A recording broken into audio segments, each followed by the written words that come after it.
Hello दोस्तों, देखिए आज हम कुछ आपके बारे में बताएंगे। जैसे मान लीजिए सरोजिनी नायडू के जीवन परिचय, उनके योगदानों के आधारित कुछ बातें बताएंगे। जैसे सरोजिनी नायडू के जीवन और उनकी शिक्षा के बारे में बात करेंगे। ठीक, ये सरोजिनी नायडू के बारे में बात करेंगे। देखते हैं कि उसमें जो है कि उनका क्या क्या योगदान रहा है। जैसे पहला क्वेश्चन अगर आपसे कोई पूछे सरोजिनी नायडू का जन्म कब और कहाँ हुआ था, तो आप क्या बताएंगे सरोजिनी नायडू के बारे में? तो आप बताएंगे कि सरोजिनी नायडू का जन्म, आप क्या बताएंगे?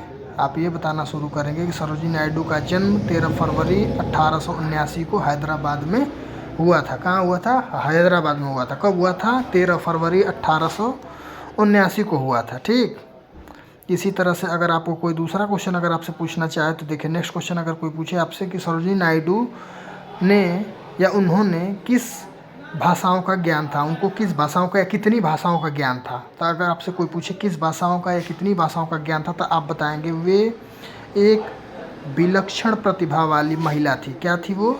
एक विलक्षण प्रतिभा, यानी विलक्षण प्रतिभा वाली महिला थी। और उनको जानते हैं कौन कौन सी भाषा आती थी? उनको अंग्रेजी आती थी, बंगाली आती थी, उर्दू आती थी, तेलुगु आती थी और फारसी भाषा का ज्ञान उनको बहुत अच्छा खासा ज्ञान था। समझ पाए इस बात को? अगर कोई ज्ञान पूछे तो उनको 1, 2, 3 और 4 और 5 भाषाओं का ज्ञान था। ठीक, अगर अगला क्वेश्चन आपसे कोई पूछे कि सरोजिनी नायडू या उन्होंने 13 साल की उम्र में कौन सी कविता लिखी थी, अगर कोई पूछे सरोजिनी नायडू ने 13 साल की उम्र में कौन सी कविता लिखी थी, तो आप क्या बताएंगे? सरोजिनी नायडू ने 13 साल की उम्र में कौन सी कविता लिखी थी, तो आप बताएंगे इसका आंसर। अगर कोई आपसे पूछेगा कि सरोजिनी नायडू ने 13 साल की उम्र में 1300 पंक्तियों की एक अंग्रेजी की कविता लिखी थी। अंग्रेजी में कविता लिखी थी जिसका शीर्षक क्या था? अगर कोई पूछे कि उसका शीर्षक क्या था, तो आप बताएंगे द लेडी ऑफ लेक। यानी 1300 शब्दों की जो है इन्होंने पंक्तियों की अंग्रेजी में कविता लिखी थी। उस कविता का शीर्षक अगर पूछे तो आप या किस शीर्षक में लिखी गई थी, तो आप बताएंगे the lady of the lake के फॉर्मेट में लिखी गई थी। नेक्स्ट क्वेश्चन अगर आपसे कोई पूछे कि सरोजिनी नायडू ने अपनी शिक्षा कहाँ से प्राप्त की थी, अगर कोई पूछे कि सरोजिनी नायडू ने अपनी शिक्षा कहाँ से प्राप्त की थी, इस तरह के क्वेश्चन अगर आपको बनते हैं तो आप उसका आंसर क्या देंगे? उन्होंने सरोजिनी नायडू ने लंदन के सरोजिनी नायडू ने कहाँ शिक्षा प्राप्त की? सरोजिनी नायडू ने लंदन के किंग्स कॉलेज और कैम्ब्रिज के गिरटन कॉलेज में पढ़ाई की थी। क्या की थी? उन्होंने लंदन के किंग्स कॉलेज और कैम्ब्रिज के गिरटन कॉलेज में पढ़ाई की थी। इस बात को आप जानते हैं। इसी तरह के मज़ेदार मज़ेदार क्वेश्चन आपको मिलते रहेंगे। आप इसको ध्यान से देखते रहिए और आगे पढ़ते रहिए। और देखिए अगला क्वेश्चन, अगर अगली उनकी बात है प्रमुख साहित्यिक कृतियों के बारे में अगर बताया जाए, तो प्रमुख साहित्यिक कृतियों के बारे में अगर कोई क्वेश्चन पूछे तो बताया जाएगा कि सरोजिनी नायडू या उनकी प्रसिद्ध रचनाएं कौन सी थी। तो आप क्या बताएंगे? सरोजिनी नायडू की कोई प्रसिद्ध रचना पूछ दे, रचनाएं कौन सी थी, तो आप बताएंगे मुख्यतः तीन थी, या कुछ प्रमुख में 3 बता देंगे आप। पहला क्या बताएंगे आप? जैसे गोल्डन थ्रेशोल्ड बताएंगे। फर्स्ट क्या है? गोल्डन थ्रेशोल्ड 1905 में उन्होंने उसकी रचना की थी। अब अगला आप क्या बताएंगे? अगला बताएंगे the bird of times. The bird of times कब थी? 1912 में इन्होंने रचना उसकी की थी, द बर्ड ऑफ टाइम्स की। द गोल्डन थ्रेशोल्ड की थी 1905 में, द बर्ड ऑफ टाइम्स की थी 1912 में। द ब्रोकन किंग की कब की थी? 1917 में। द ब्रोकन विंग की कब की थी? 1917 ईस्वी में की थी। कुछ अगला क्वेश्चन आप देखिए, अगर कुछ प्रमुख उपलब्धियां उनके योगदान के बारे में जान लीजिए। उनका क्वेश्चन अगर पूछे कोई कि उनकी क्या क्या उपलब्धि थी, जैसे उसमें सरोजिनी नायडू को किस उपनाम से जाना जाता है, उनकी प्रमुख उपलब्धियां और योगदान क्या थे, उसमें पहला क्वेश्चन आपको बन सकता है सरोजिनी नायडू को किस उपनाम से जाना जाता है। तो आप क्या बताएंगे? सरोजिनी नायडू को या उन्हें उनकी शक्तिशाली और लयबद्ध देशभक्तिपूर्ण कविताओं के लिए नाइटिंगेल ऑफ इंडिया यानी भारत की कोकिला के नाम से जाना जाता है। किस नाम से जाना जाता है? नाइटिंगेल ऑफ इंडिया यानी भारत की कोकिला के नाम से जाना जाता है। समझ पा रहे हैं? भारत की कोकिला के नाम से जाना जाता है। अगला क्वेश्चन देखिए, नेक्स्ट क्वेश्चन अगर आपसे कोई पूछे इस तरह से कि भारतीय राष्ट्रीय कांग्रेस में उनकी क्या भूमिका थी, भारतीय राष्ट्रीय कांग्रेस में उनकी क्या भूमिका थी, यानी भारतीय राष्ट्रीय कांग्रेस जो पार्टी बनी थी उसमें इनका क्या योगदान था, तो ये जो है सरोजिनी नायडू 1925 में भारतीय राष्ट्रीय कांग्रेस को या की पहली महिला अध्यक्ष, यानी पहली महिला अध्यक्ष। कोई पूछे कांग्रेस की तो आप क्या बताएंगे?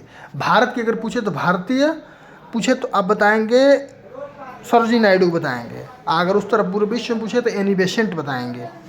ठीक, अगला क्वेश्चन देखिए, 8वां क्वेश्चन दिया, स्वतंत्रता संग्राम में उन्होंने मुख्य योगदान क्या थे? स्वतंत्रता संग्राम के दौरान उन्होंने का मतलब किसका? सरोजिनी नायडू के मुख्य योगदान बताइए।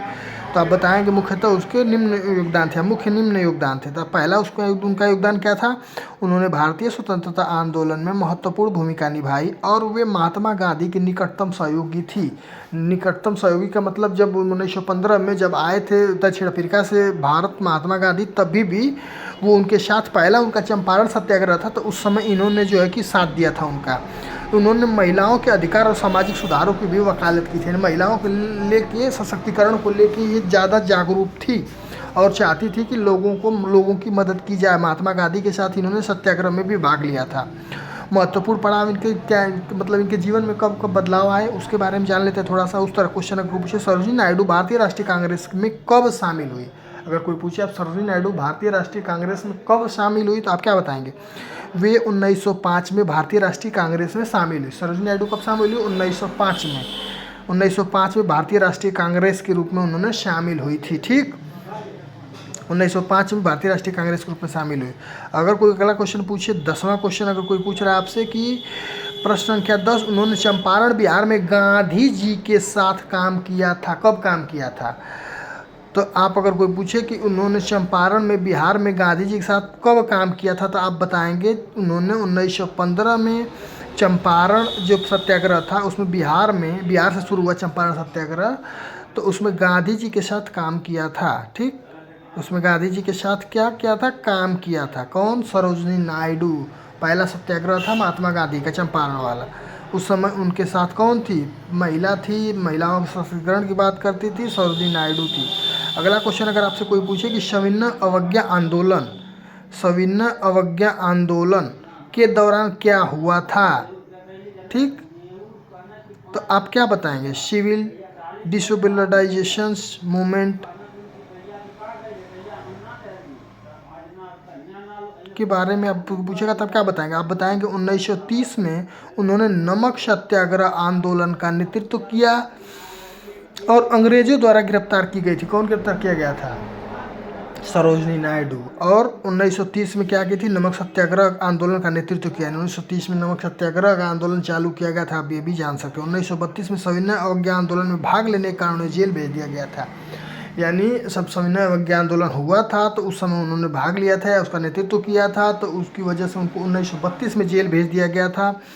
ये उनका एक भूमिका थी। दूसरी ये भूमिका थी कि 1930 में उन्होंने नमक सत्याग्रह आंदोलन का नेतृत्व किया और अंग्रेजों द्वारा गिरफ्तार की गई। ठीक, वो भी एक कारण था।